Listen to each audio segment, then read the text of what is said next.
السلام علیکم ورحمۃ اللہ وبرکاتہ نحمده ونصلی علی رسوله الکریم اما بعد فاعوذ باللہ من الشیطان الرجیم بسم اللہ الرحمن الرحیم۔ آیت 21 سے تفسیر دیکھتے ہیں۔ قرآن مجید کے شروع میں ہم نے انسانوں کے 3 گروہوں کا حال پڑھا، متقین، کفار اور منافقین۔ اس کے بعد تمام انسانوں کو اللہ کی عبادت کی دعوت دی جا رہی ہے، خواہ وہ متقین ہیں، خواہ وہ کفار ہیں، منافقین ہیں، مرد ہیں، عورت ہیں، کوئی بھی زبان، رنگ، نسل اور علاقے سے تعلق رکھتے ہیں، سب کو ایک ہی پیغام دیا جا رہا ہے، اور وہ کیا ہے؟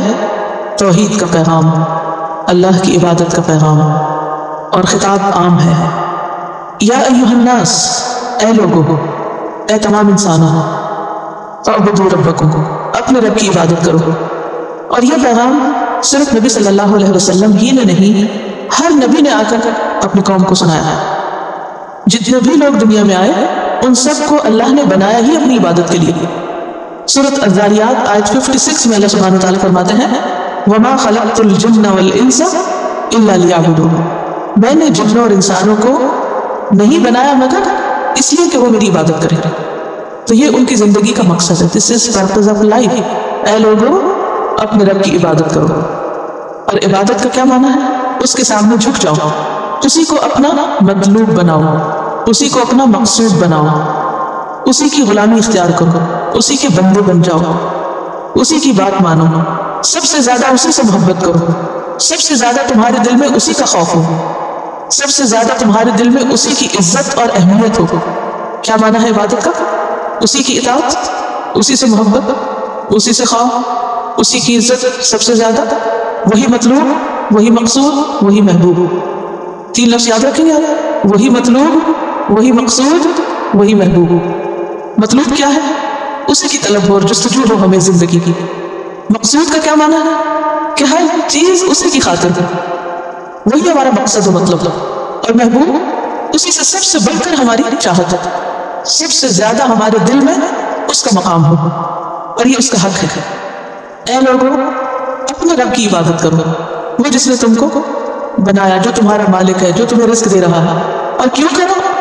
الذی، وہ جس نے خلقکم، پیدا کیا ہے تم کو، تم کچھ نہ تھے، اس نے تمہیں زندگی عطا کی، اس نے تمہیں وجود عطا کیا۔ یعنی اگر ہم اپنی حقیقت پر غور کریں تو ہم کیا تھے؟ کیا ہم خود سے بن سکتے تھے؟ کیا ہم اپنے آپ کو پیدا کر سکتے تھے؟ کوئی اور کسی کو پیدا کر سکتا ہے؟ نہیں۔ تو خالق کون ہے ہمارا؟ اللہ۔ الذی خلقکم، جس کی وجہ سے تم یہاں موجود ہو، اسی نے تم کو بنایا ہے۔ والذین من قبلکم، نہ صرف یہ کہ تم کو بنایا بلکہ ان کو بھی بنایا جو تم سے پہلے آئے۔ یعنی آج تک دنیا میں جتنے انسان آئے ہیں وہ سب کے سب اللہ کی مخلوق ہے، اللہ ہی نے ان کو پیدا کیا ہے، اور آج کے بعد بھی جتنے آئیں گے وہ سب اللہ ہی کے بنانے سے دنیا میں آئیں گے۔ اگر کوئی انسان بنا سکتا ہوتا تو دنیا میں جن لوگوں کے بچے پیدا نہیں ہوتے وہ کیا کرتے تھے؟ کسی فیکٹری سے جا کے لے لیتے تھے جہاں انسان بنتے تھے۔ لیکن آپ نے دیکھا ہوگا کہ اگر اللہ نہ پیدا کرے تو کوئی انسان پیدا نہیں کر سکتا۔ تو جھک جاؤ اسی کے آگے جس نے تمہیں وجود بخشا ہے۔ اب اس جھکنے کا فائدہ کیا اللہ کو ہے؟ کچھ نہیں، خود ہمیں کو ہے۔ کیوں جھکو؟ کیوں عبادت کرو؟ لعلکم، تاکہ تم، یہ ہے نتیجہ، تتقون، تم بچ جاؤ۔ کس سے بچ جاؤ؟ تباہ ہونے سے بچ جاؤ، آگ سے بچ جاؤ، برے انجام سے بچ جاؤ۔ اللہ کی بات مانو کیونکہ وہ سب سے بڑا ہے، کیونکہ تم اس کی بنائی ہوئی چیز ہو نا، تو وہ تمہارے لیے سب سے بڑھ کر ہمدرد ہے۔ دیکھیں، اپنی چیز سے سب کو پیار ہوتا ہے نا۔ مثلا کوئی بھی چیز جو آپ نے بنائی ہو، سوچیے ذرا اس کے ساتھ آپ کا رویہ کیا ہوتا ہے؟ سب سے اچھی لگتی ہے۔ مثلا اگر آپ کوئی کھانا بنائے تو کیسا ہوتا ہے؟ اپنا بنایا ہوا سب سے اچھا لگتا ہے۔ روٹی جب شروع بنانے لگتا ہے نا، جل جاتی ہے تو کیا کہتے ہیں؟ کوئی نہیں کھاتا تو میں خود ہی کھا لوں، جو میری اپنی بنائی ہوئی ہے۔ ایک خاص خوشی ہوتی تھی، چاہے اس کی کوالٹی کچھ بھی ہو، وہ کیسی بھی ہو، لیکن وہ آپ کو اچھی لگ رہی تھی۔ کیونکہ رب جو ہے وہ صرف خالق نہیں ہے، وہ مالک بھی ہے۔ جب آپ کسی چیز کے مالک ہوتے ہیں تو اس چیز کے بارے میں آپ کا طرز عمل کیا ہوتا تھا؟ آپ اس کی کیئرنگ ہوتے ہیں، اس کی حفاظت کرتے تھے، وہ بھی اچھی لگتی ہے چیزیں۔ مثلا آپ نے اپنا گھر خریدا، اب اس گھر سے آپ کو پیار ہے نا، جتنی آپ کو اس گھر کی بھلائی اور اس گھر کی خیر مطلوب ہوگی کسی اور کو نہیں۔ مثلا اپنے گھر اور کرائے کے گھر میں کیا فرق ہوتا تھا؟ اپنے گھر میں اگر کوئی چیز ٹوٹ رہی ہو تو دل پہ کیا گزرتی تھی، اور کسی اور کے گھر میں کچھ ٹوٹ پھوٹ رہا ہو تو کیا حال ہوتا تھا؟ فرق ہوتا تھا۔ اپنا اور پرایا فرق ہے نا، ہے یا نہیں فرق؟ بتانے کا مقصد یہ ہے کہ اللہ کی عبادت کیوں کریں؟ کیونکہ اس نے ہمیں بنایا ہے، وہ ہم سے محبت کرتا ہے، وہ سب سے بڑھ کر ہمارا خیر خواہ ہے، وہ ہمارا نقصان نہیں چاہتا، وہ جو کچھ ہمیں بتاتا ہے اسی میں ہمارا فائدہ ہے اور اسی میں ہماری بھلائی ہے۔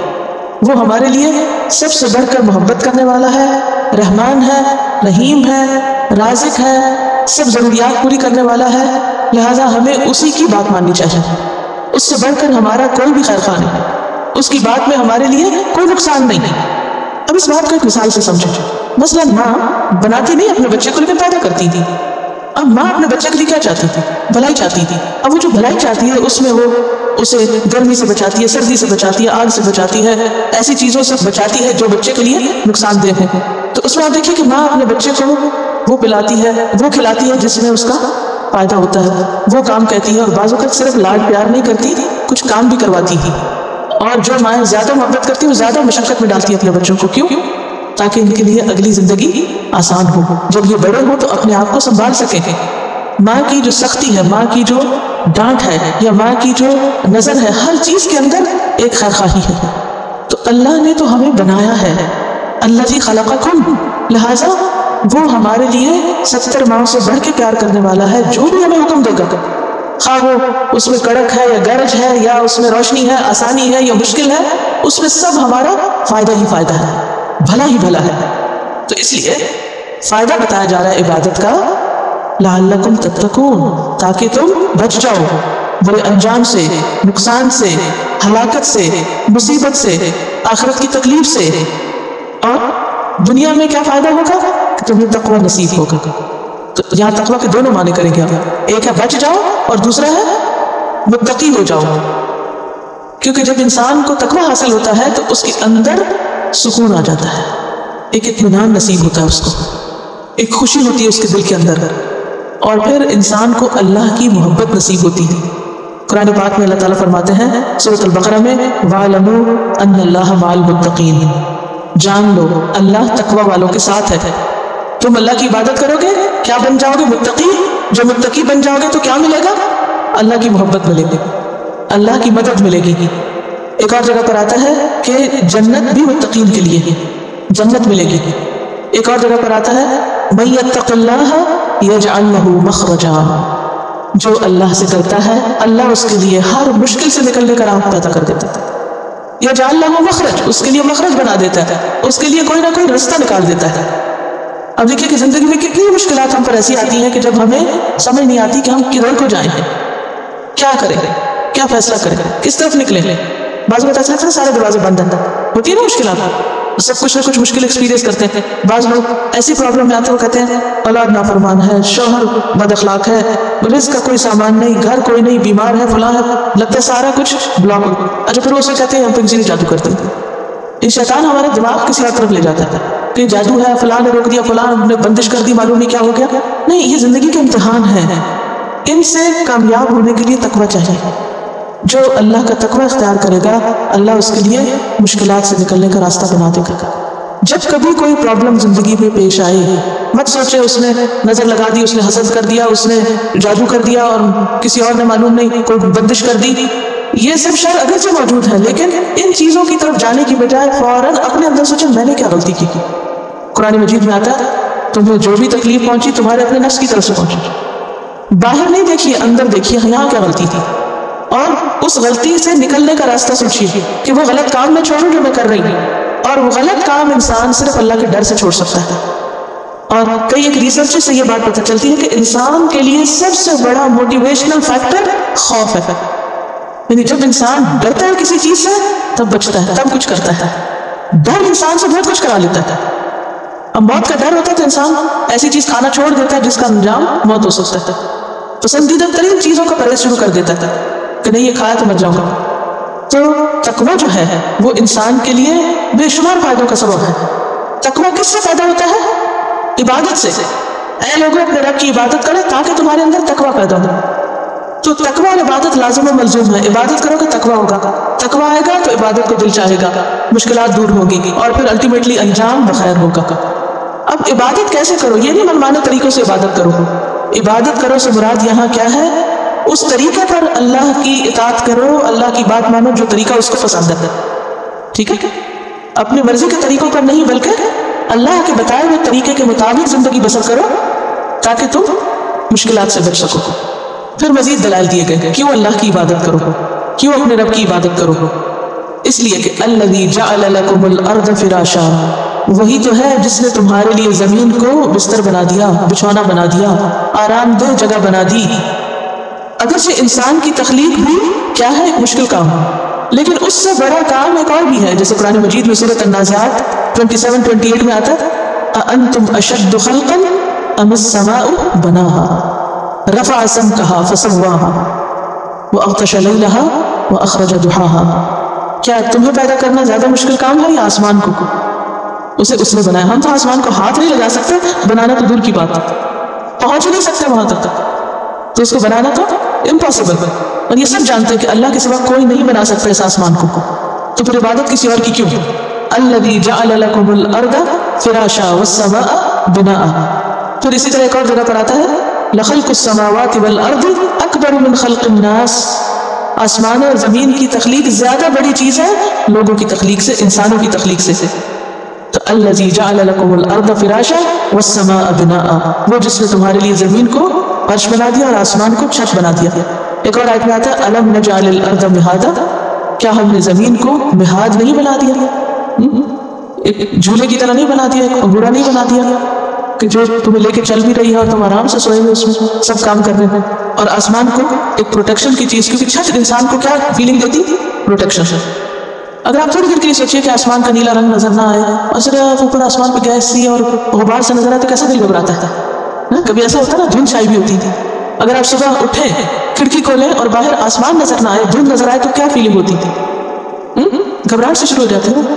سوچیں اگر روزی ایسا منظر ہوتا پھر، اور رات کو بھی اسی طرح اگر ستارے نظر آتے ہیں یا چاند نظر آتا تو دل کھل جاتا ہے. لیکن اگر کچھ نظر نہ آئے اور اندھیری سی رات ہو تو شدید گھبراہٹ ہو جاتا ہے. تو اللہ سبحانہ وتعالیٰ خاص طور پر دو نعمتیں جو ہر وقت ہم دیکھتے ہیں، محسوس کرتے ہیں، زمین اور آسمان کی، ان کی طرف متوجہ فرما رہے ہیں. دیکھو جس نے تمہارے لیے زمین کو فرش بنا دیا، اسپریڈ کر دیا، اور آسمان کو چھت بنا دیا. اور ایک اور آیت میں اس کی مزید وضاحت ہوتی ہے وَبَنَيْنَا فَوْقَكُمْ سَبْعًا شِدَادًا، تمہارے اوپر ہم نے 7 مضبوط تہیں بنائی. اور ایک اور جگہ پر آتا ہے وَجَعَلْنَا السَّمَاءَ سَقْفًا مَحْفُوظًا، ہم نے آسمان کو محفوظ چھت بنایا ہے، پروٹیکٹڈ، تمہیں پروٹیکشن دے رہا ہے. ورنہ آسمان پر اتنا کچھ ہے، اتنے ستارے سیارے، اور وہ گرتے بھی ہیں. اگر زمین اور آسمان کے درمیان حفاظت کی دیوار نہ ہوتی تو وہ ساری چیزیں آ کے ہم سے ٹکراتی اور زندگی باقی نہ رہتی. تو اللہ تعالیٰ ان تمام چیزوں کی طرف متوجہ فرما رہے ہیں ہمیں تاکہ ہم اللہ کی عبادت کی طرف مائل ہوں. وَأَنزَلَ، اور اس نے اتارا، مِنَ السَّمَاءِ، آسمان سے، ماءً، پانی. اب یہاں سما سے مراد وہ دور کا آسمان نہیں، اس سے مراد آسمان اور زمین کے درمیان کی بلندی کی جگہ ہے. جیسے ایک اور جگہ پر آتا ہے نا وَالسَّحَابِ الْمُسَخَّرِ بَيْنَ السَّمَاءِ وَالْأَرْضِ، کہ وہ بادل جو آسمان اور زمین کے درمیان مسخر ہے. یعنی یہاں مراد کیا ہے؟ بادل، بادلوں سے پانی برسایا ہے. فَأَخْرَجَ بِهِ، پھر نکالا اس کے ذریعے. کس کے ذریعے؟ پانی کے ذریعے. کیا؟ مِنَ الثَّمَرَاتِ، پھلوں میں سے، رزقاً، رزق، لکم، تمہارے لیے، یعنی پھلوں کی شکل میں تمہارے لیے رزق نکالا. تو تم کیا کرو؟ فَلَا تَجْعَلُوا، نہ تم بناؤ، لِلَّهِ، اللہ کے لیے، اندادن، کوئی مد مقابل، کوئی شریک. اللہ کے مقابلے میں کسی اور کو معبود مت بناؤ، کسی اور کی عبادت نہ کرو. وَأَنْتُمْ تَعْلَمُونَ، حالانکہ تم جانتے ہو. کیا جانتے تھے؟ کہ زمین اللہ نے بنائی، آسمان اللہ نے بنایا، بارش اللہ نے برسائی، زمین سے پھل اللہ نے نکالے، سارا رزق اللہ نے دیا. سب مانتے تھے. کوئی مومن ہو، کافر ہو، مشرک ہو، منافق، سب یہی کہتے تھے یا نہیں کہتے تھے؟ سب یہ کہتے ہیں کہ ہاں وہی ہے جس نے یہ سب کچھ کیا، کسی انسان نے نہیں کیا. تو جب یہ سارے کام اس کے ہیں تو پھر عبادت بھی اسی کی. ایاک نعبد، کیوں ایاک نعبد؟ کیونکہ یہ سارا کچھ اس نے ہمیں عطا کیا ہے. اب دیکھیے کہ اس آیت سے کیا کیا باتیں ہمیں پتہ چلتی ہیں. پہلی بات یہ پتہ چلتی ہے کہ اللہ نے ہم پر بہت احسان کیے ہیں. اس کے احسان سب سے زیادہ ہے ہم پر، جن میں سے سب سے پہلا احسان ہماری تخلیق. ہم اپنے جسم کے بال کے لیے اپنے رب کے احسان مند ہیں. اگر وہ ہمارے سر پہ بال نہ اگاتا تو کوئی اور اگا نہیں سکتا. اگر وہ ہمارا ناک نہ بناتا تو کوئی اور یہاں ناک نہ لگا کے دیتا تھا. وہ سننے کی طاقت نہ دیتا تو ہم سن نہیں سکتے. وہ پاؤں نہ دیتا تو چل نہیں سکتے. تو یہ سب سے پہلا احسان ہے اس کا ہم پر. دوسرا احسان یہ ہے کہ اس نے جس زمین پر ہمیں اتارا وہ زمین ایک بستر کی طرح ہے. جیسے بستر سے کیا کیا چیزیں ملتی ہیں ہم کو؟ آرام ملتا ہے، بستر نرم ہوتا ہے، اور بستر باعث سکون ہوتا ہے. یعنی بستر پہ سوتے بھی ہیں، سکون بھی پاتے ہیں. اور کیا بات پتہ چلتی ہے کہ آسمان کو اس نے چھت بنایا ہے جو ہمارے لیے باعث سکون ہے. یعنی زمین و آسمان کو ہمارے لیے بے شمار فائدوں کی چیز بنایا، جس میں سب سے بڑا فائدہ جو یہاں نظر آ رہا ہے وہ کیا ہے؟ سکون اور خوشی. کیونکہ فرش بھی، بچھونا بھی سکون دیتا ہے اور چھت بھی سکون دیتی تھی. اور کیا بات پتہ چلتی ہے کہ اللہ نے ہمارے لیے پانی اتارا ہے اور اس پانی کے ذریعے پھل پیدا کیے. پانی پی کر بھی انسان کو کیا ملتا ہے؟ سکون ملتا ہے. پھل کھا کر بھی کیا ملتا ہے؟ سکون. رزق پا کر سکون. تو یہ ساری چیزیں ہمارے لیے کیا ہیں؟ باعث سکون، باعث راحت، باعث خوشی. یہاں اللہ تعالیٰ اپنی نعمتوں کا ذکر کر رہے ہیں تاکہ ہم کیا کریں؟ شکر ادا کریں، تاکہ ہم اسی کی عبادت کریں. تو پہلے کہا عبادت کرو، پھر کہا فلا تجعلوا للہ اندادا، شرک نہ کرو. تب آپ دیکھیے شروع سے قرآن مجید میں ہم نے اگر پڑھے تو کتنی چیزیں ہمیں پتہ چلی. تقویٰ، کفر، منافقت اور عبادت، توحید، شرک، یہ ساری چیزیں کانسیپٹ شروع میں واضح کر دیے گئے قرآن مجید میں. تو اللہ کے ساتھ کسی کو شریک نہ کرو. وَأَنْتُمْ تَعْلَمُونَ، اس سے یہ بات پتہ چلتی ہے علم کے بعد انکار زیادہ بڑا جرم ہے. وَأَنْتُمْ تَعْلَمُونَ، کس چیز سے انکار؟ عبادت سے انکار. اب آپ دیکھیے کتنے لوگ ہیں جب ان سے کہا جاتا ہے اقیم الصلاۃ، نماز قائم کرو، کیا کرتے ہیں؟ اقرار یا انکار.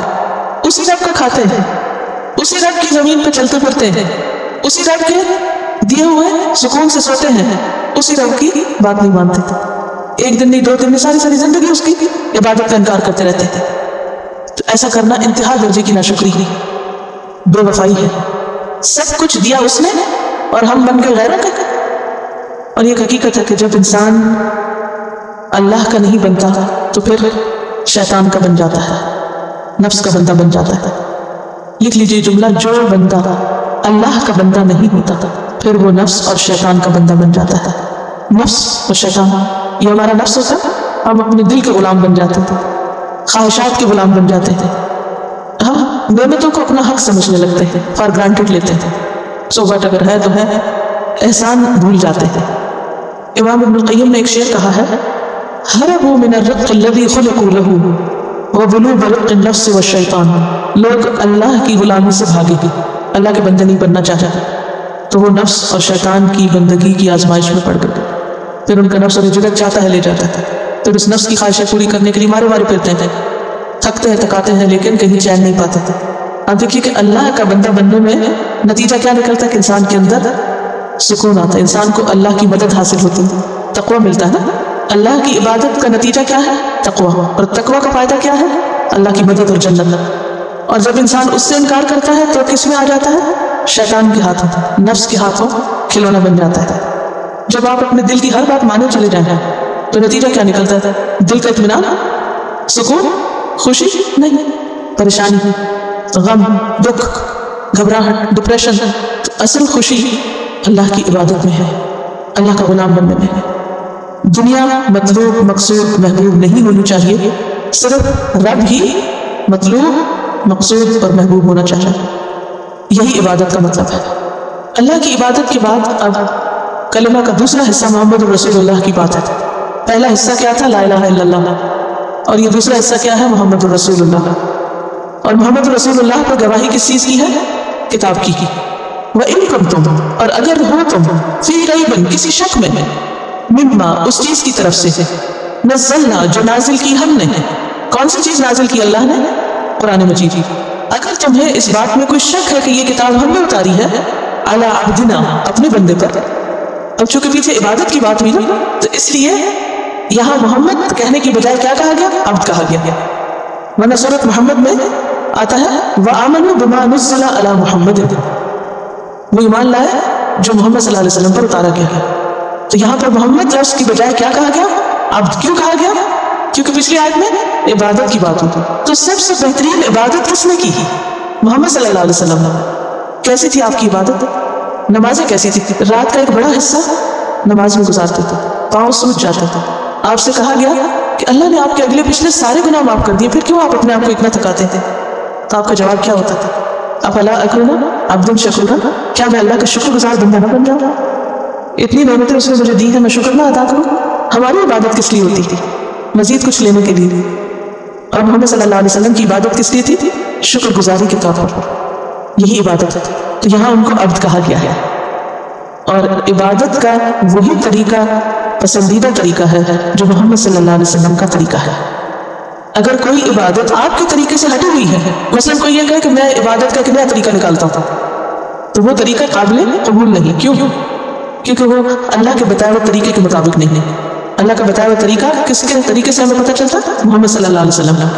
وَإِن كُنتُمْ فِي رَيْبٍ, اور اگر ہو تم کسی شک میں, مِمَّا نَزَّلْنَا عَلَىٰ عَبْدِنَا, اس کے بارے میں جو ہم نے اپنے بندے پر اتارا, یعنی قرآن مجید, کہ یہ اللہ کی طرف سے نہیں آیا ہے. فَأْتُوا, تو لے آؤ, بِسُورَةٍ, کوئی سورت, مِن مِثْلِهِ, اس کی مانند, اس سورت جیسی کوئی سورت تم بھی بنا لاؤ اگر تم سمجھتے ہو کہ یہ اللہ کی طرف سے نہیں ہے. اور آپ کو معلوم ہے کہ عربوں کے پاس ایک ہی چیز تھی, اور وہ تھی عربی دانی, کلام جاننا. موسیٰ علیہ السلام کے زمانے میں جادو کا بہت زور تھا. اللہ نے ان کو ایسا معجزہ دیا جس سے جادو کا توڑ ہوا. عیسیٰ علیہ السلام کے زمانے میں طب کا بہت زور تھا. اللہ سبحانہ تعالیٰ نے عیسیٰ علیہ السلام کو وہ معجزات دیا جس سے طب کا مقابلہ ہوا. نبی صلی اللہ علیہ وسلم کے زمانے میں عربوں کے پاس نہ جادو تھا نہ طب تھی. کیا تھا؟ زبان کے ماہر تھے. اللہ نے ایسا کلام اتارا کہ ان کو بے زبان کر دیا. تو اسی لیے چیلنج کیا جا رہا ہے, اگر تم کہتے ہو کہ یہ کتاب اللہ نے نہیں بھیجی, محمد صلی اللہ علیہ وسلم نے خود لکھ لی ہے, تو کیا کرو؟ اس جیسی ایک سورت لے آؤ. سورۃ یونس میں آتا ہے فَأْتُوا بِسُورَةٍ مِثْلِهِ, اس کی مانند ایک سورت لاؤ. سورۃ ہود میں آتا ہے فَأْتُوا بِعَشْرِ سُوَرٍ مِثْلِهِ, اس جیسی 10 صورتیں لے آؤ. سورۃ بنی اسرائیل میں آتا ہے أَلَا أَن يَأْتُوا بِمِثْلِ هَذَا الْقُرْآنِ, اس قرآن جیسا لے آؤ. سورۃ طور میں آتا ہے فَلْيَأْتُوا بِحَدِيثٍ مِثْلِهِ, اس بات جیسی کوئی بات لے آؤ. لیکن ایسی کوئی چیز وہ نہ بنا سکے گی, کچھ بھی نہ لا سکے گا. اور لوگوں نے کوشش بھی کی, لیکن کوئی بھی قرآن جیسی چیز نہ لا سکا, کیونکہ اس کے اندر جو الفاظ کا انتخاب ہے, اور جو ترتیب ہے, اور جو اس کا اسٹائل ہے, اور جو ترکیب ہے, اور جو اس کے اندر آپس کا ربط ہے, اور جو اس میں پیشن گوئیاں ہیں, اور جو احکامات ہیں, اور جو خوبصورتی ہے کہ پڑھ پڑھ کے انسان کا دل نہیں بھرتا تھا, اور جو اس کے اندر ایک نغمگی ہے, یعنی جب اس کو پڑھا جاتا ہے تو دل کے تاروں کو چھیڑ دیتا ہے, سنا جائے تو بھی لطف دیتا ہے. کوئی کتاب ایک سے دوسری مرتبہ پڑھنے میں کوئی انٹرسٹ نہیں رہتا تھا, لیکن قرآن جتنی دفعہ پڑھو کم ہے, ہر دفعہ نیا مطلب سمجھ آتا تھا, نئے نئے عقدے کھلتے, نئی نئی چیزیں سامنے آتی تھی, اور دل ہے کہ بھرتا ہی نہیں ہے. تو اس لیے ان کو چیلنج کیا گیا کہ تم بھی اس کتاب جیسی کوئی چیز لاؤ. وَادْعُوا شُهَدَاءَكُمْ, اور بلا لو اپنے گواہوں کو, اپنے مددگاروں کو, اپنے سپورٹرز کو بھی بلا لو. خود نہیں کام کر سکتے, اوروں کو بھی لے آؤ. یا یہ ہے کہ بہت سے اپنے سپورٹرز اکٹھے کر لو, حاضرین کو جمع کر لو, من دون اللہ, اللہ کے علاوہ جس جس کو چاہو اپنی مدد کے لیے بلا لو. ان کنتم صادقین, اگر تم سچے ہو. کس بات میں؟ اپنے اس دعوے میں. کون سا دعویٰ؟ کہ یہ کتاب اللہ کی طرف سے نہیں, محمد صلی اللہ علیہ وسلم نے خود گھڑ لی. کیونکہ وہ کہتے تھے نا ہم یقولون افترا, یا وہ کہتے ہیں کہ محمد صلی اللہ علیہ وسلم نے اس کو گھڑ لیا. قل فأتوا بسورة مثلہ, اگر تم یہ سمجھتے ہو تو جیسی ایک سورت لے کر آؤ. ان کنتم صادقین, اگر تم سچے ہو. فإن لم تفعلوا, پھر اگر تم نہ کر سکو, کیا نہ کر سکو؟ اس جیسی کوئی صورت بنانے کا کام. ولن تفعلوا, اور ساتھ ہی فرما دیا ہرگز کر بھی نہ سکو گے. سورۃ بنی اسرائیل میں اس کے بارے میں آتا ہے کہ خواہ تم سب ایک دوسرے کے مددگار بن جاؤ تو بھی یہ نہیں کر سکو گے. لا یأتون بمثلہ ولو کان بعضهم لبعض ظہیرا, سب ایک دوسرے کو سپورٹ دے تب بھی ایسی کوئی کتاب نہیں لا سکتے تھے. تو پھر کیا کرو؟ باز آ جاؤ اس کی مخالفت سے, اس کے انکار سے. فاتقوا النار, آگ سے ڈرو. آگ سے ڈرو. کون سی آگ؟ جہنم کی آگ. التی, وہ جو وقودها, اس کا ایندھن, فیول, الناس, لوگ ہیں, والحجارہ, اور پتھر. وہ آگ جلائی جائے گی, بھڑکائی جائے گی, کس سے؟ انسانوں اور پتھروں سے. پتھروں کی آگ بہت شدید آگ ہوتی تھی, اور خود انسان اس میں بطور فیول کام کریں گے. اب انسانوں کے جسم میں کیا ہے؟ بال. کیسے جلتے ہیں بال؟ تیزی کے ساتھ. انسان کے اندر فیٹ ہے, چربی. چربی کیسے جلتی تھی؟ آگ جلتی ہے نا تیل سے. جیسے پہلے زمانے دیے ہوتے تھے تو اس کو تیل میں ڈبو کے رکھ دیتے تھے, تو دیر تک جلتا رہتا تھا. تو فیول کیا ہے؟ وہ تیل ہوتا ہے نا, فیول. اب بھی کیا گاڑیاں کیسے چلتی تھیں؟ تیل سے. تو انسان کے جسم کے اندر فیٹ بھی ہے، بال بھی ہے، پھر کیا ہے؟ ہڈیاں ہیں. ہڈیوں میں کیا ہوتی ہیں؟ کیلشیم، چونا، اور چونے سے حرارت نکلتی. کبھی آپ نے چونا را شکل میں دیکھا؟ آپ اس میں پانی ڈالیں تو کیا ہوتا تھا؟ اس کے اندر سے جیسے آگ نکل رہی ہوتی تھی. اتنی حرارت نکلتی، بعض اوقات کئی ہزار سینٹی گریڈ تک اس کا ٹیمپریچر چلا جاتا ہے. پھر اسی طرح انسانی جسم میں فاسفورس ہوتی تھی. فاسفورس وہ مادہ ہوتا ہے جو دیا سلائی کے اوپر لگایا جاتا ہے، ماچس نہیں ہوتا تھا اس کے اوپر جو چھوٹا سا ہوتا تھا. آپ کبھی اس کو جلائیں تو کیا ہوتا تھا؟ اتنا سا لگا ہوتا تھا، تھوڑا سا وہ ایک دم بھڑک اٹھتا تھا. تو قرآن کی مخالفت کا انجام کیا ہے؟ آگ. فاتقوا النار، آگ سے بچو. کیسی ہے وہ آگ؟ جس میں انسان فیول کا کام کریں گے. انسانوں سے آگ بڑھے گی، یعنی انسانوں کو جب آگ میں پھینکا جائے گا تو آگ کم نہیں ہوگی، آگ اور زیادہ ہو جائے گی. فَلَن نَزِيدَكُمْ إِلَّا عَذَابًا، عذاب بڑھتا جائے گا، زیادہ ہوتا جائے گا. اور حجارہ جو ہے یہ گندم کے پتھروں کے لیے کہا جاتا ہے، سلفر. اور سلفر بھی جب جلے تو کبھی سلفر والا پانی دیکھا ہم نے چشموں سے نکلتا تھا، کتنا شدید گرم پانی ہوتا تھا، ہاتھ نہیں ڈالا جا سکتا. تو وہ پتھر جو خوب بھڑکیں گے اور اوپر سے انسان بھی بھڑکیں گے. آپ سوچیں تھوڑی دیر کے لیے اگر آگ پہ ہاتھ نہیں رکھ سکتے تو اس کے اندر جلنا تو کیا، جل کے جسم سے شعلے اگر نکل رہے ہوں کیا عالم ہوگا. اور عدت للکافرین، وہ تیار کی جا چکی ہے کافروں کے لیے جو توحید اور رسالت کا انکار کرتے تھے. تو یہ جو آیات ہیں یہ دراصل ایک طرف اللہ سبحانہ وتعالیٰ کی وحدانیت کے اوپر لا الہ الا اللہ کا سبق دیتے تھے کہ صرف اللہ کو الہ مانو، اور دوسری طرف محمد صلی اللہ علیہ وسلم کو رسول مانو. اور محمد صلی اللہ علیہ وسلم رسول تھے یا نہیں، اس کے لیے گواہی اس دور میں بھی قرآن تھا، اور آج بھی کیا ہے؟ قرآن. اور یہ یاد رکھیے کہ ایمان اور کفر کے بیچ میں آج معیار کون ہے؟ محمد رسول اللہ. بہت سے لوگ اللہ کو مانتے ہیں لیکن صرف اللہ کو ماننے والے مسلمان نہیں کہلا سکتے تھے جب تک کہ وہ محمد رسول اللہ کو نہ مانے، کلمے کے دوسرے حصے کو نہ مانے. کیونکہ محمد رسول اللہ ہی فرق ہے ایمان لانے اور نہ لانے کے بیچ میں. تو آپ پر ایمان بے حد ضروری ہے. اللہ تعالیٰ کی عبادت کے لیے دلیل کیا دی گئی کہ اللہ کون ہے؟ جس نے تمہیں بنایا، تمہارا رزق اتارا، آسمان زمین بنایا، وہ ہے اللہ تمہارا معبود.